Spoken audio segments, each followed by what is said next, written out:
and I'm here with David Lyon, who is an up-and-coming magician from Montreal and who practiced Lionism.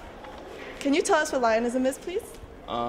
Basically what Lionism is, it's, I guess you could call it, it's like my own breed of magic is where, because I mix a whole bunch of different styles of magic and different knowledges and arts into one style, so to speak. And I guess all in all what it is, it's the world of my imagination as expressed through my art. How did you come up with most of your shows?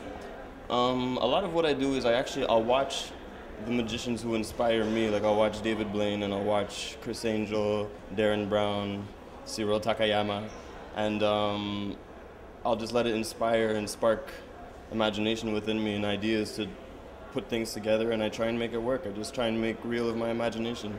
Have you always been a magic fan? Yeah, always. I've always loved magic. I never thought I was actually going to be a magician, but I've always loved magic. Like David Copperfield was like my favorite as a kid, yeah. How'd you get started? Actually, the way I got started, well, the way I decided I kind of wanted to be a performer, or where I took interest in it in the first place, was the first time I saw David Blaine. Which was where? I was at my house, I was in the basement, I was just watching TV, and I remember my mom just called down from upstairs. She's like, David, there's this magician on TV, you gotta check him out, he's on TLC, he's doing magic. I'm like, oh no, I don't want to see him, he's probably just trying to copy David Copperfield, you know. So David Copperfield was like your idol? Yeah, to me, I was defending David Copperfield and then everything else. Yeah, I was defending David Copperfield, but then she's like, oh no, but he's doing magic on the street. I'm like, on the street? I didn't know that was possible, you know. So I put on TLC, and my eyes were glued to the TV, like I was so intrigued with what he was doing, and it wasn't so, like, his magic was amazing, but it was his performance and the reactions he was getting. Like, the reactions I was like, I want to make people react like that. That's kind of what sparked the whole magician drive within me, I guess. But you weren't doing magic at the time? Not at all. I didn't know anything about magic. I didn't know one card, well, maybe the kid tricks or whatever, but yeah. I didn't know anything spectacular, no. So how did you learn? Well, actually, what happened was a little bit after I saw David Blaine, at high school, I was in grade 11, there's this kid Chris in grade 10, and he was going around and he was doing magic around the school, and he was doing some stuff that David Blaine did and stuff. It was really cool. And I actually spent the whole day just following him around, every recess and lunch break, just following around and watching him perform. And I was mainly watching his reactions too. And then later on I caught him just kind of chilling in the halls, and I went up to him and I asked him, I'm like, yo, how do you do that thing where you took a card and you changed it into another card? And he told me.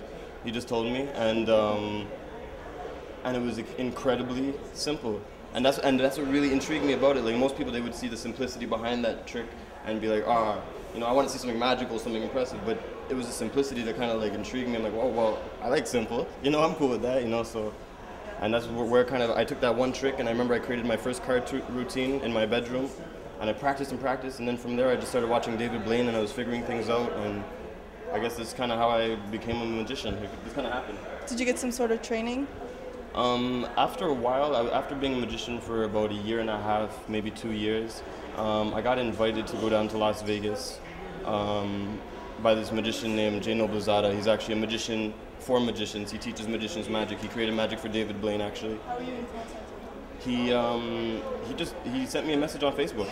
Oh, he saw your Facebook? Yeah. So when you started being a magician, you started doing shows on TV, shows on the street, or what? How did you start? I actually started, it's funny you should ask that. It took me so long to get the courage to go and perform for people, because I remember I had this thing, along the way I bumped into this magician named Sasha, and I told him I was practicing magic or whatever, and he did this thing for me. He taught me, later on he taught me, but he took one of my $10 bills and he turned it into $100 in front of my face, just... You get to keep that? And I was laughing like a little schoolgirl. I'll never forget it. And then like later on, I met up with him and he taught me, and I practiced and practiced and practiced, and I practiced it for at least a good 6-7 months. And I remember every day at Dawson at 6 o'clock, everyone would gather around Conrad's, the basketball team, everyone.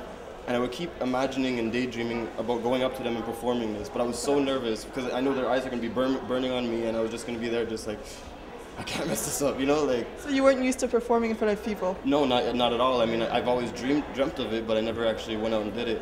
And then one day I'm like, okay, I got the courage, and I'm like, okay, I'm gonna start small. Not realizing that as soon as I start, taking my stance and stuff, people are gonna like, what's he doing? I went up to these 3 girls, these 3 black girls just chilling on the wall, and I remember I pulled such a David Blaine, I was so weird with them. I went up to them like, do you have any money I could borrow? And they're like, no. I'm like, I'll give it right back to you. I just want to borrow it for a second. Just give me a $5 or something.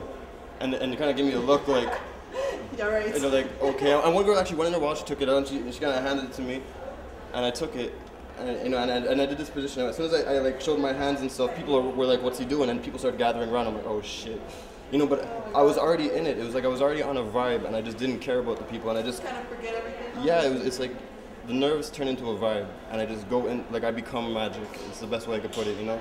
And while I was performing it, I did it. I folded it up, and it turned into $100, and the whole school screamed. That was actually the first day, that was the first day that from my magic, they screamed so loud. There was so many people, over 50 people, that Dawson actually thought there was another shooting. The security called, because people ran out of the building, and security called the SWAT team. Security came and saw me with a deck of cards in my hand, and I didn't see the SWAT team because I guess I left or something. I don't remember, but people told me the SWAT team came and stuff. But yeah. So that got you on the roll? That kind of got me over my nerves of performing for people. I mean, I had like all those people around. It was a success. Yeah, and it was just like, and I became the magician. Next day in school, everyone was like, "Yo, magician, what's up, magician, magician?" I'm like, I guess I'm magician, you know, like. So you could say it all started at Dawson. You kind of started doing it. Did you ever do it at the basketball game? No, I've never done it at the basketball game, but Dawson is definitely the home where I started my magic, and I have a lot of love for Dawson's people, not so much the school, but I have a lot of love for Dawson's people, and I always go there, practice my new magic, and I do a lot of free shows there, and yeah, I always kind of appreciate where I came from.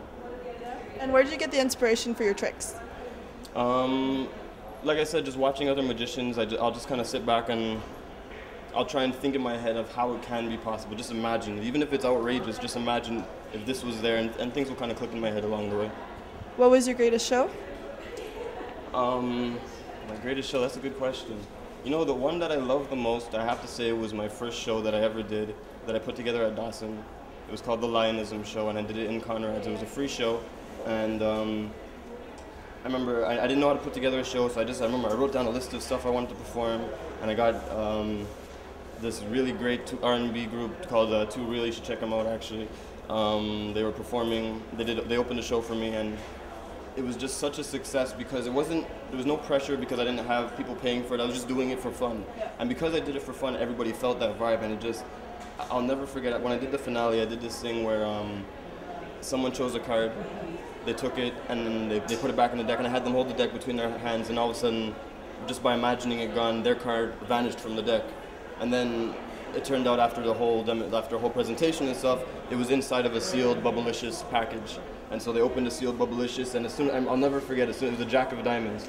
They opened it up, and the guy said, he's like, if this is the card, I want everyone to scream. And he opened it up, and the whole room it was an uproar, and I remember I felt it in me, and I was just like, I was holding back tears even, I remember. I was just like, my mom was there and stuff. I'm like, hey, don't cry, you know, like. No, but that was like my best moment. Anytime I think back to my proudest moment, I always think about that.